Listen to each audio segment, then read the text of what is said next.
In the dark shadows, in the white cold, fearlessly we search for knowledge new and old.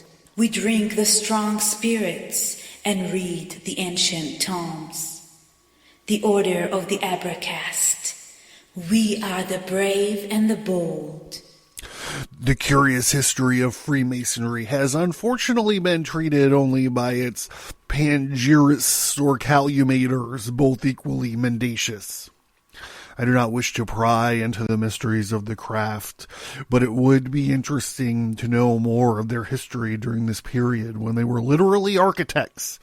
They were charged by an act of parliament with fixing the price of their labor in their annual chapters, contrary to the statute of laborers, and such chapters were consequently prohibited. This is their first persecution, and they have since undergone others and are perhaps reserved for still more. It is remarkable that Masons were never legally incorporated, but like other traders, their bond of union being stronger than any charter. This is from The Middle Ages by Henry Hallam. The Abracast. Occult, history, conspiracy, and violence.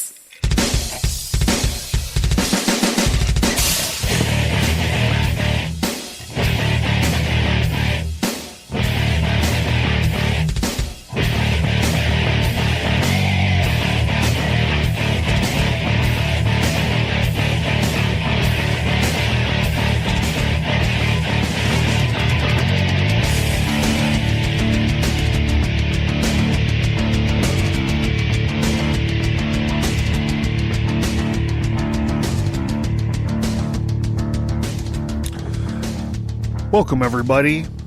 We're broadcasting this evening from the People's Republic of Pennsylvania, deep within Quarantine Zone Charlie. I'm John Towers, and this is the Abracast. So I have a couple things to touch on right off the bat. There's a obvious problem with my voice, even more so than normal, I would say. It's not coronavirus related. I don't have the Kung Flu. I've literally just done that. I did the cold open 8 times in a row, and then I did the cold open in half of this episode in a row, and I'm having all kinds of problems. I'm having equipment problems.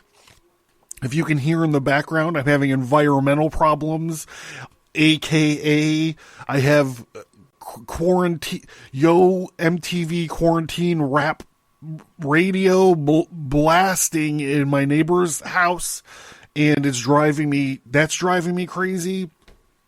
So the other thing is because of these environmental and technical issues, I'm kind of recording on a different setup than through my normal soundboard for the Sunday episodes, right? And I'm not exactly doing it the way that I do it for my interview episodes either. So my voice, it might sound a little bit different. It's not a permanent change. But I know there's some people that are real picky about audio.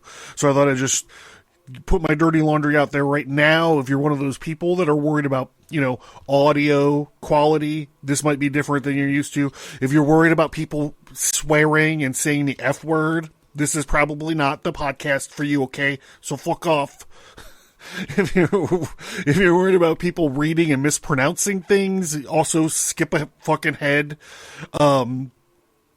Yeah, I don't know. I'm being passive aggressive. I'm in a fucking cranky mood. I've been trying to record this episode now for an hour and 16 minutes. So if that puts you in the mind frame, that's where it is. I'm not going to take it out on you. I'm just front loading all of this stuff. So with that being said, there's something else I need to talk about. What is it? Patreon and Subscribe Star supporters. Go ahead and join me in raising your vessel of the art. Thank you guys, the Patreon and Subscribe Star supporters. I appreciate you. I love you. I want to give a shout out to Yvonne, who's back in the fold. I believe that she was a supporter previously and then dropped off, and I think that she came back. So that's good. Thank you very much, Yvonne. And thank you guys. I hope everyone's taking care of each other and themselves, and try not to talk about the coronavirus too much because it's everywhere. So I'm like, I'll give everybody like the space to where they don't have to hear about it. But I've already mentioned it like 8 times. I think that that's something that's going to come out of all of this. I think some sort of basic level of humanity might return to us. Not that we lost it completely, whatever, but I see acts of kindness going on everywhere now. Like Yvonne. Thank you very much. But also, like, just at places like stores, like, and stuff. Speaking of Patreon and Subscribe-Star supporters, I just had the most surreal episode go on at the post office. Like, it was like a sneeze guard, face mask, soup Nazi deal to get some shit sent out to some fellow craft and red mark degree people. So if you're the people I'm talking about, your shit's on its way. I went through some virus-related hilarity to get that stuff to you. But just another thing is, like, I was at the store, and they were, like, counting the people that were allowed to be in the store at any given time, or whatever. And there was a little old guy who was on the phone with his wife, and he's like, "Sorry, baby, I can't find the roast beef." And you can kind of tell she was giving him the fucking business. Like, she's like, "You better bring home some roast beef, motherfucker." And he was like, "All right, I'll get the turkey instead," or whatever. He was like arguing with her. And he was like this little old wrinkled up dude. And when he hung up, I was like, "Sir, I'm sorry. I couldn't help but to overhear your conversation. And the roast beef is right up here." He was so old. He was so aged and shriveled. He couldn't see the top shelf of like the refrigerated unit where the lunch meats were. And at first he like kind of jumped. He kind of like flinched back, and he was like, "Whoa, what's this white dude doing so close to me?" And I'm like, "No, sir, it's like the roast beef's right here. I can get it for you if you want." And I like grabbed it down for him, and he was like, "Oh, thank you, man." He was like,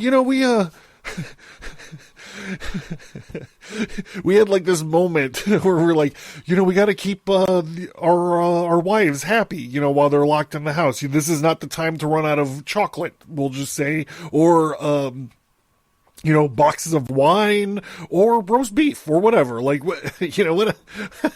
whatever it possibly is. So,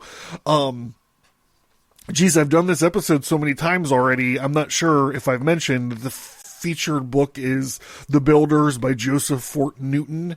And this is the same book that came from where our last couple Freemason episodes came from. So we're just picking it right up from there. We're going to get into it. And hopefully this will be a lot less stressful for me, and somehow I'll be able to get through it all with just one more try, just one more shot. Literally an hour and 16 minutes and I got nothing. It's a very frustrating situation to be in and find yourself in. So, let's get into it. All right, let's get into this. From the foregoing pages, it must be evident that Masonry, as we find it in the Middle Ages, was not a novelty. Already, if we accept its own records, it was hoary with age, having come down from a far past, bringing with it a remarkable deposit of legendary lore. Also, it had in its keeping the same simple, eloquent emblems, which we have seen, are older than the oldest living religion, which it received as an inheritance, and has transmitted as a treasure whatever we may think of the legends of Masonry, as recited by its oldest documents, its symbols older than the order itself, link it with the earliest thought and faith of the race. That's kind of prickly nowadays, isn't it? Are we supposed to say that? No doubt those emblems lost some of their luster in the troublous times of transition that we are about to traverse, but their beauty never wholly faded, and they had only to be touched to shine. if not the actual successor of the Roman College of Architects. The Great Order of Freemasonic Masters was founded upon its ruins and continued its traditions of both symbolism and of art. Returning to Rome after the death of Diocletian, it sounds like an energy drink. Hey, you hit the 5 o'clock bump. What you need is, you need to open up one of these Diocletians and, take it. It's like a energy booster. We find them busy there under Constantine and Theodosius. And from the remains recently brought to knowledge, it is plain that their style of building at the time was very like that of the churches built at Hexham in York in England and those built in Ravenna, Ohio, near Kent State College. There's 4 dead in Ohio. I'm sorry, it's not Ravenna, Ohio. Also nearly contemporary, they may not have been actually called Freemasons as early as leader Scott insists they were. But they were in fact traveling far and near where there was work to do following the missionaries of the church as far as England. When there was need for the name Freemason, it was easily suggested by the fact that the cathedral builders were quite distinct from the guild masons. The one being a universal order where the other was local and restricted. This idea is very fascinating to me, that there's a difference between the cathedral builders and like regular old guild dudes. And I guess that also is kind of like in the cold open where they're talking about the how these guilds were legally incorporated, but the Masons were different because they were like a bond. They were like a bond. They weren't like a guild. I think that is very interesting. And it's saying that the cathedral builders, the Freemasons, can travel to and fro wherever there is work. The guild masons were still restricted geographically. I think it's also an interesting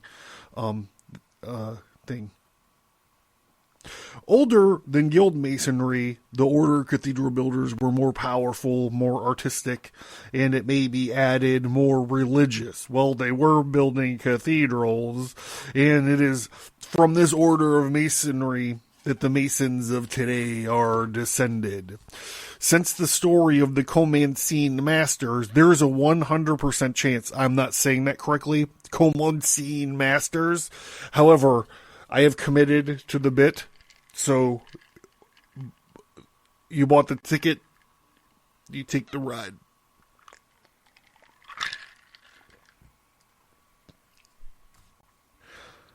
Alright, since the story of the Freemasonic Masters has come to light, no doubt any longer remains that during the building period of the Order of Masons was at the height of its influence and power.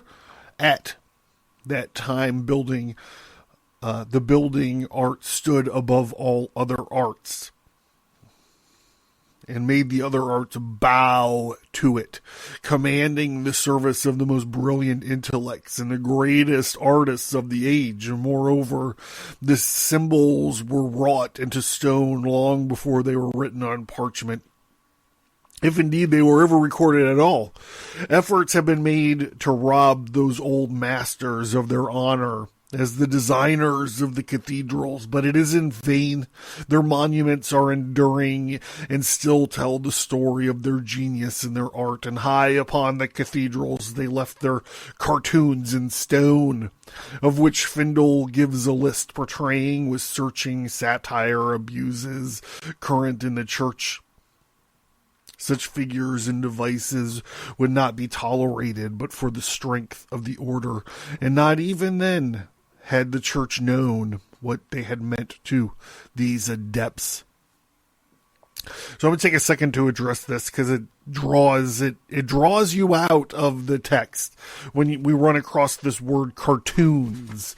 Now, this was written in 1914. So cartoons meant something totally different than it means to us now. We're not talking about I'm going to say, we're not talking about the Super Friends or Wile E. Coyote or Bugs Bunny. You know, those are the cartoons that I think about. You guys, you millennials out there are like Yu-Gi-Oh! And Pokemon. Not disparaging you at all. There's just a difference. That's it.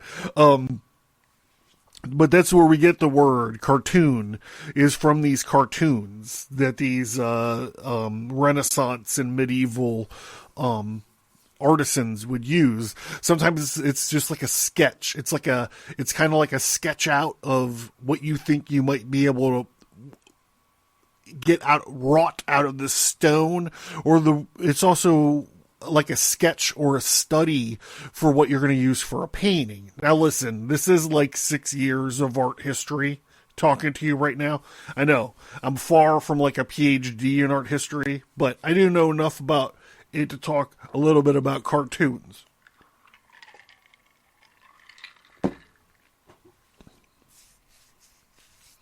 Back to it. I love this bit. I know because I've read it like 3 times already.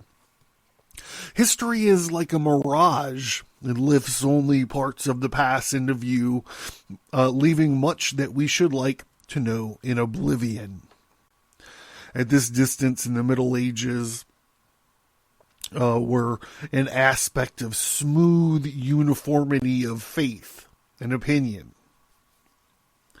But that is only one of the many illusions of time by which we are deceived. What looks like uniformity was only conformity. It's a powerful statement. And underneath its surface, there was almost as much variety of thought as there is today, albeit not so freely expressed. Science itself was as well as religious ideas were deemed heretical. They sought seclusion, but the human mind was alive and active nonetheless. And had a great secret order like Masonry, enjoying the protection of the church, yet independent of it, invited freedom, thought, and faith. The Masons, by their very nature of their art, came into contact with all classes of men, and they had the opportunities to know the defects of the church far ahead of the masses and most of the clergy and education. In their travels to and fro, not only in Europe, but also extending to the Far East, they became familiar with widely differing religious views, and learned to practice toleration in their lodges, and became a sure refuge for those who were persecuted for the sake of opinion by bigoted fanaticism. And we kind of see this in some of the episodes that we've talked about in the past. I think to the, there was the, no one expected the Spanish Inquisition. There was the Cathar episode where we see stuff like this, them taking refugees in that they knew that were going to be a big problem. So also some of the American Sermon episodes where instead of being reactionary and taking people in or protecting people that were already in trouble, they were seeking out a whole land. They were seeking out a whole country to give us your poor and your weak and your unwashed masses, and USA, USA, USA. Back to it. While as an order, the Comensine masters served the church as builders. The creed required for admission to their fraternity was never narrow.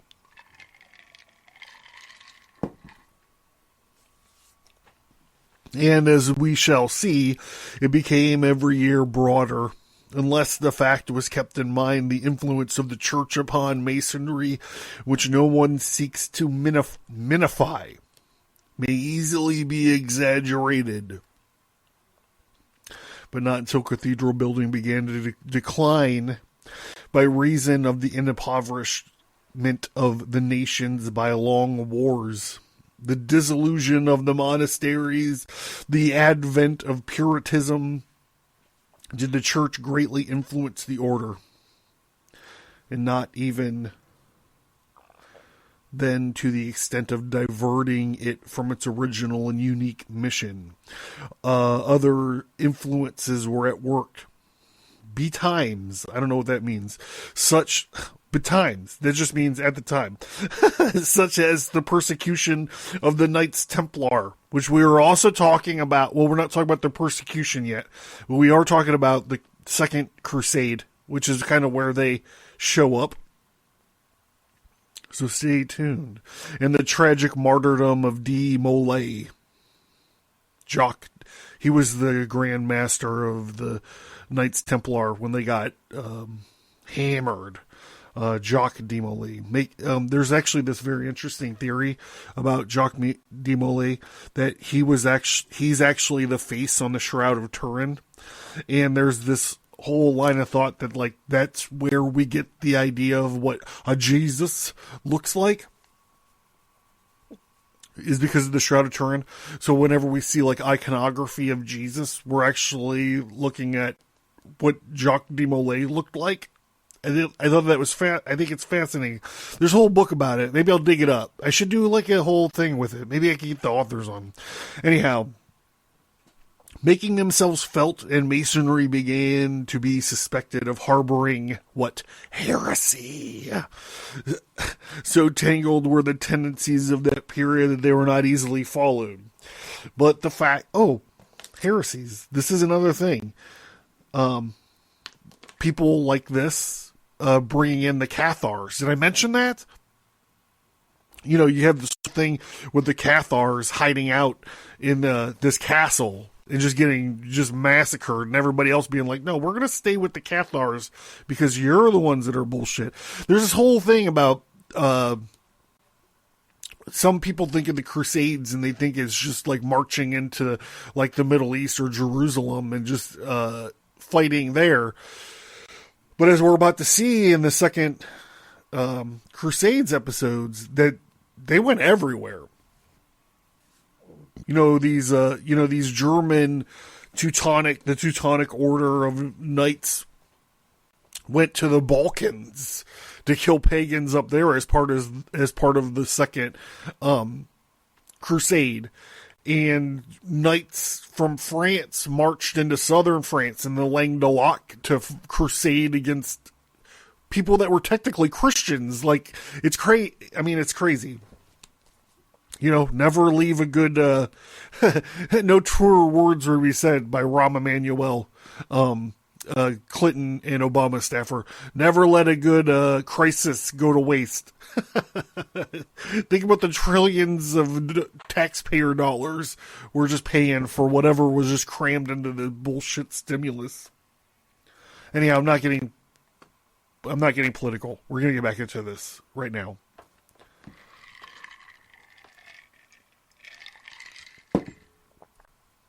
I'm just excited. This is the farthest I've been on this episode yet. All night. Making themselves felt, and Masonry began to be suspected of harboring heresy. Which, I mean, if you get into our Masonry episodes, they are totally harboring heresy. You can go to the featured topic link, by the way, on abercast.com and just look at all the Mason episodes that we've done. And you could find heresy very easy in almost every one of those episodes, I would bet. So tangled were the tendencies of the period that they were not easily followed. But the fact emerges that Masonry rapidly broadened until its final break with the church. Hardly more than a veneer by the time of the German Reformation. Almost every vestige of the imprints of the church had vanished, never to return. Critics of the order have been at pains to trace this tendency, not knowing apparently that by doing so they would only make more empathic to the chief glory of Masonry.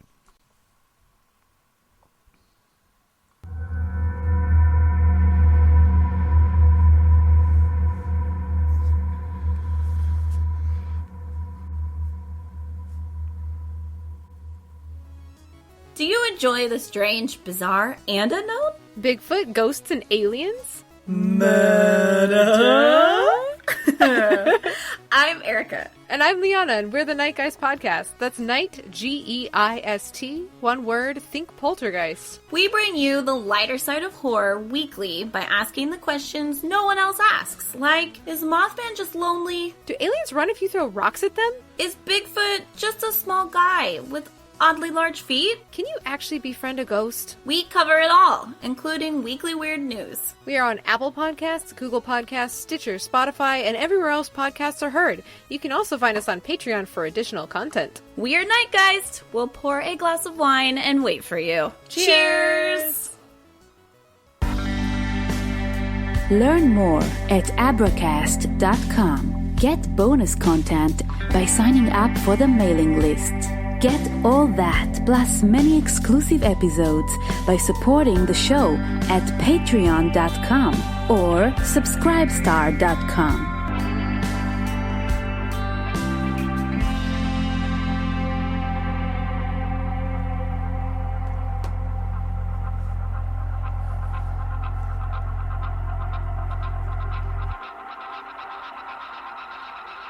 Unfortunately, as so often happens, no records of old craft masonry save those wrought into stone were made until the movement had begun to decline. And for that reason, such documents have come down to us, do not show it at its best. Nevertheless, they range over a period of more than 4 centuries and are justly held to be the title deeds of the order, turning to these old charges and constitutions. And they are called, we find, a body of quaint and curious writing, both in poetry and prose, describing the masonry of the late cathedral building period, with glimpses at least of greater days of old. Of these, there are more than 178 to be exact, most of which have come to light since 1860. And all of them, it would seem, copies of the documents still older. Naturally, they have suffered at the hands of unskilled and unlearned copyists, as is evident from the errors, embellishments, and interpolations. They were called the old charges because they contained certain rules as to conduct and duty in a bygone time. They read or recited to a newly admitted member of the craft. While they differed somewhat in detail, they relate substantially the same legend as the origin of the order, its early history, its laws and regulations, again beginning with an invocation and ending with a Amen. Only a brief account need to be given of the dates and characteristics of these documents, of the 2 oldest especially, with a digest of what they have to tell us. First, of the legend of the order, second, of its early history, and third, its moral teachings, its workings, and the duties of its members. The first and oldest of the record, known as Regis MS, which, owing much to David Casley, who in his catalog of the MSS, the King's Library, it, a poem of moral duties, was overlooked until James Halliwell discovered the real nature in 1839. Although not a Mason, Halliwell was attracted by the MS and read an essay of its contents before the Society of Antiquarians, after which he issued 2 editions bearing dates 1840 and 1844. Experts give the date back to 1390. That is to say, 15 years after the first recorded use of the name Freemason.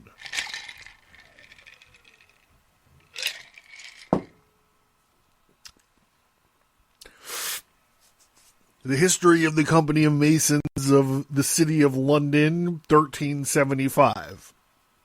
More poetical in spirit than in form, the old manuscript begins by telling the number of unemployed in the early days and the necessity of finding work. You have a message. Oh boy, look, this is written crazy. That they might get the livings thereby. Euclid was consulted and recommended by onest craft of good masonry, and the origin of the order is found in Egypt land. Then, by quick shift, they are landed in England. In time of Kingly Aldonus Day, who is said to have called an assembly of masons when 15 articles... as many points were agreed upon the rules of the craft, each pointed being duly described. The rules resembled the Ten Commandments in an extended form, closing with the legend of 4 crowned martyrs as an incentive of fidelity.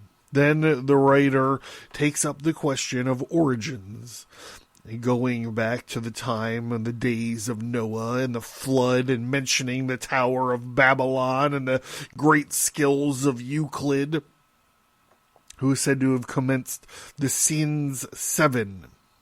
The 7 sciences are then named, to wit, grammar, logic, rhetoric, music, astronomy, arithmetic, geometry, each explained. Rich reward is held out to those who use the 7 sciences. Alright? And the MS proper closes with this benediction. Amen, amen, so mote it be. So say we for charity.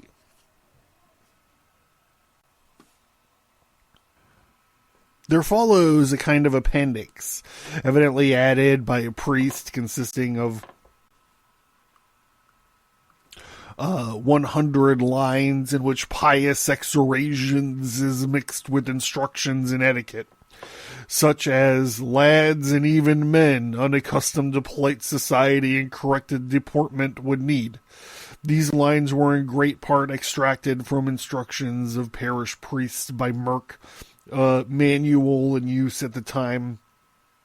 The whole poem, if so it may be called, is imbued with the spirit of freedom and gladness of social goodwill.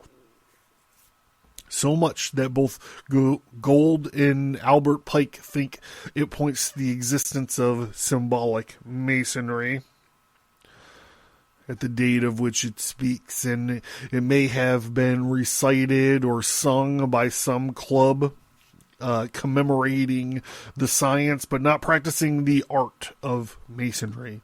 They would find intimidation of the independent existence of speculative masonry thus early in this society, from whom all but the member or tradition of its ancient craft had departed. One hesitates to differ with writers so able and distinguished. Yet this inference seems far-fetched, if not forced, of the existence of symbolic masonry. At the time, there is no doubt of its independent existence. It is not easy to find even a hint of this old poem, nor would the poem be suitable for a mere social or even symbolic guild, whereas the spirit of genial, joyous comradeship, which breathes through it every essence of masonry, and has ever been present when masons meet. Next in order is the age is the Cook MS, dating from the early part of the 15th century and first established in 1861. This is a fine year. We apply the laws of higher criticism to this old document. A number of things appear as obvious as they are interesting. Not only is it a copy of an older record, like the MSS we have, but it is either an effort to join two documents together, or else the first part must be regarded as a long preamble to the manuscript, which forms the second part. For the two are quite unlike in method and style, the first being diffuse, with copious quotations and references to authorities, while the second is simple, direct, unadorned, and does not even allude to the Bible.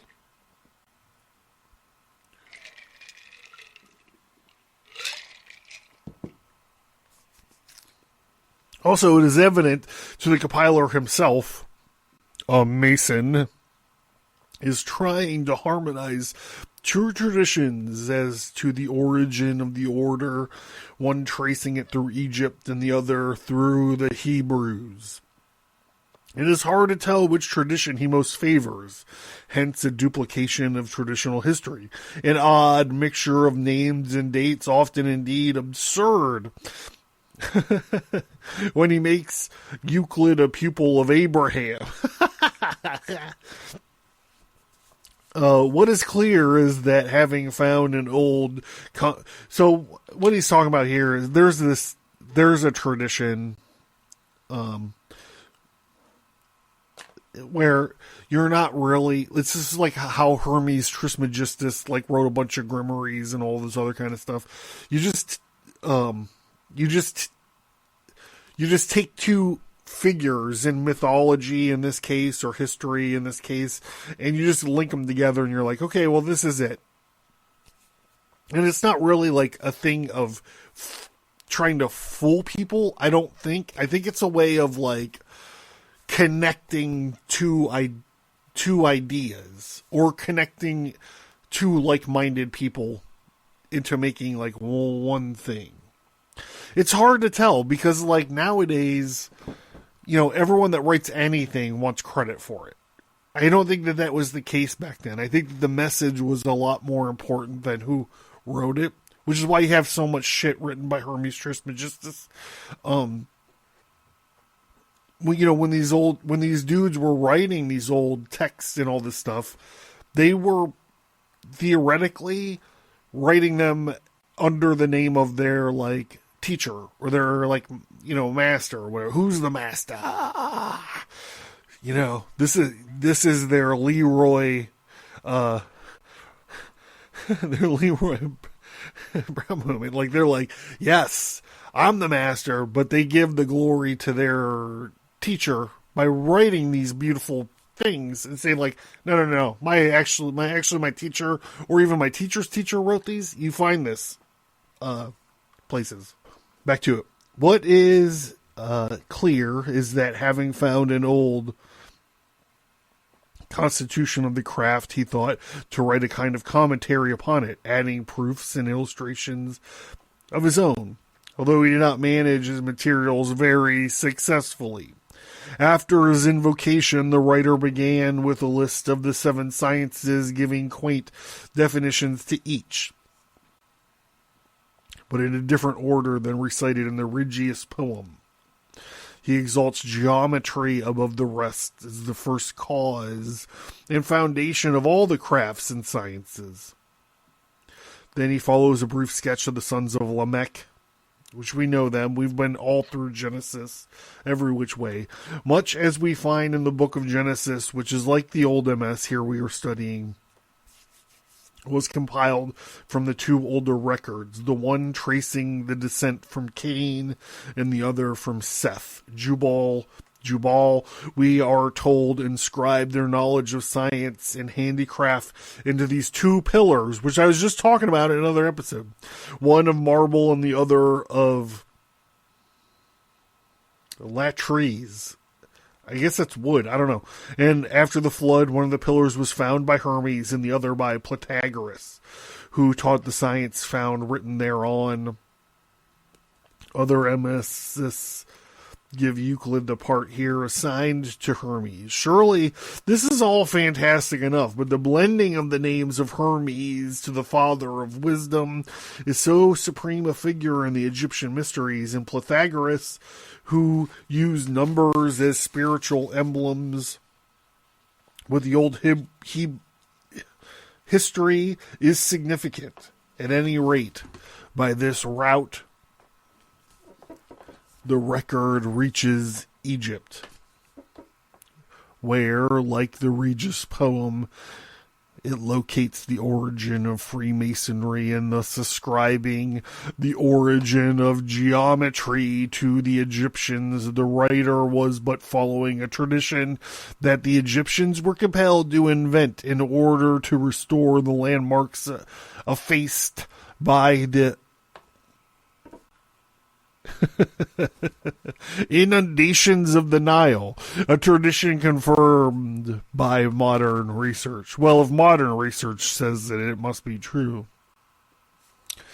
Proceeding, the compiler tells us that during the sojourn in Egypt, the Hebrews learned the art and secrets of masonry, which they took with them to the promised land long years after rapidly sketched.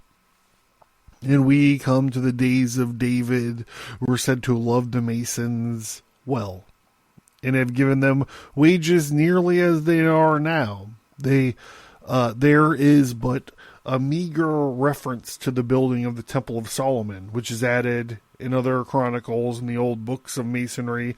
It is said that Solomon confirmed the charges that David had given to the Masons, and that Solomon taught them the usages differing but slightly their customs now in use. While allusions is made to the master artist of the temple, his name is not mentioned, except in disguise. Not one of the old charges in the order ever makes use of his name, but always employs some device whereby we conceal it. So when the name was well known, written in the Bible, and lay upon the altar for all to read, why such reluctance? If it not be the name of the legend linked with the esoteric meaning, as it most certainly did have long before it was wrought into this drama. At this point, the writer drops the old legends and traces Masons to France and England, and after the manner of the Regis MS, but with more detail. Having noted these items, he returns to Euclid and brings that phase of the tradition up to the advent of the older into England, adding in conclusion the articles of Masonic law agreed upon at an early assembly. The names 9 instead of 15 recited in the Regis poem. We shall say of this legend, it is recurring and insistent emphasis upon the antiquity of the order, that it is linking of Egypt with Israel. This shouldn't be a shock to anybody. For one thing, it explodes the fancy that the idea of the symbolic significance with the building of the Temple of Solomon originated with, or was suggested by, Bacon's New Atlantis. Here are the body of tradition uniting the Egyptian mysteries with the Hebrew history of the temple in a manner unmistakable. Wherefore such names as Hermes, Pythagoras, and Euclid, and how did they come up into the old craft records, if not through Comancing artists and scholars? With the story of that great order before us, much that has hitherto been obscured becomes plain, and we recognize these old charges as the inaccurate and perhaps faded tradition of a lofty symbolism, the authentic scholarship and an actual history, as leader Scott observes, after reciting the old legend in the crudest form. Here we go.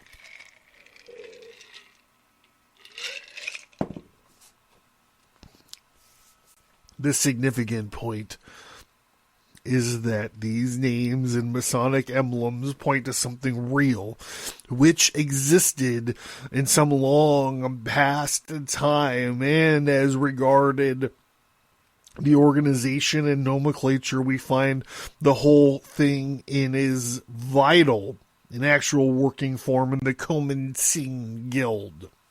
Of interest here is the kind of bridge between old legend and early history of the order in England. We also, as a different version of the legend itself, is another document dating far back. There was a MS discovered in the Bodleian Library at Oxford in 1696. Supposed to have been written in the year 1436, which purports to be an examination of Masons by King Henry VI. And it allows by all to be genuine. Its title runs as follows. Certain questions with answers are the same concerning the mysteries of Masonry, written by Henry VI and faithfully copied by me, John Landell, antiquarian by command of His Highness. Written in quaint old English, it would be doubtless unintelligible to all but the antiquarians, but it reads after this fashion. All right, here we go. Here's me. I'm going to do it. What mote it be?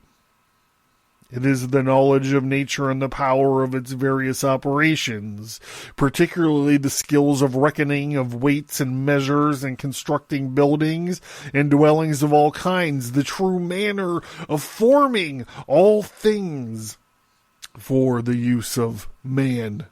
Where did it begin? It began the first men of the East, who were before the first men of the West, and coming with it, it hath brought all comforts to the wild and comfortless. Who brought it to the West? The Phoenicians, who were being great merchants, came first from the east to from Phoenicia, from the convenience of commerce, both east and west, by the Red and the Mediterranean Sea. How came it to England? Pythagoras, a Grecian, traveled to acquire knowledge in Egypt and Syria and in every land where the Phoenicians had planted masonry, and gaining admittance to all lodges of masons, he learned much and returned and dwelt it in Graecia Magna, growing and becoming mighty, wise, and greatly renowned. Here he formed a great lodge at Crotona,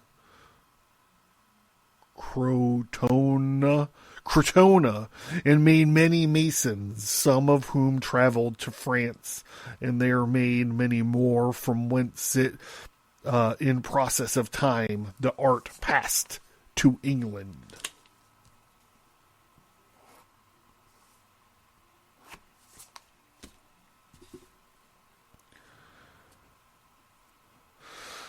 All right, everybody. I'm John. This has been the Abercast. We're talking about the history of Freemasonry. And this actually, I wasn't aware that this did this, but this actually ties into like the Crusades that we're talking about. It actually ties also into the Emerald Tablets of Thoth the Atlantean, which we talked about. It ties into so much shit. It ties into, obviously there's the Mason thing. It ties into Gnosticism, it ties into Gnostics, it ties into Cathars. It ties into so much stuff. I mean, Atlantis is there. The Fellowcraft episode this month and next month, and maybe the next month after that, is Atlantis. It's Plato's talking about Plato's, not like the New Age gem crystal power source Atlantis. We're talking about like the historical Atlantis. So, and not Morissette, even though that she's great. She's great. I know you. She's great. And yeah, this is John. This has been the Abercast. I'll let Hitler tell you what to do.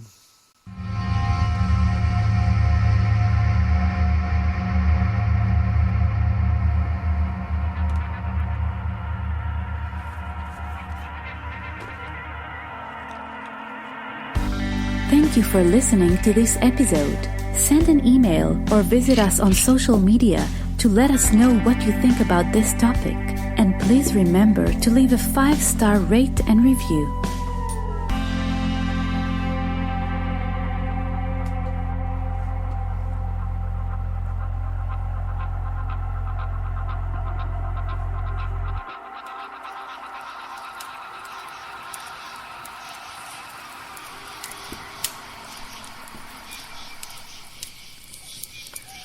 I've been working on this episode for 2 hours and 12 minutes as of this point.